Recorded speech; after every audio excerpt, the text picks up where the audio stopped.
Hi guys, I'm Hasba with WTI and I love taking care of my skin. I think preparing your skin before you do your makeup is very important for your makeup to look flawless. And that's why this Nivea Facial Sin Sensación Grasosa 5 in 1 or Cinco en Uno in Spanish is great. And I love how moisturized it lifts my skin after I apply it.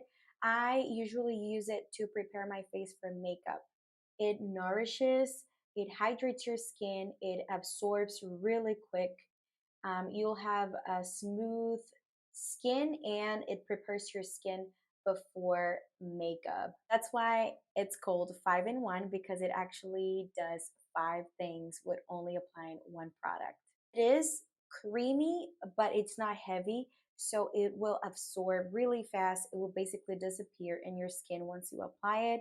It doesn't leave your skin oily, and that's something I appreciate a lot. I don't only use it for my face, but I also use it more for my hands when I feel that they're dry, or for my arms in case I don't want to apply something that will leave my skin too oily.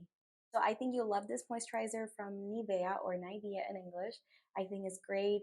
It works for any type of skin. It's worked wonderfully in my case, and that's my point of view.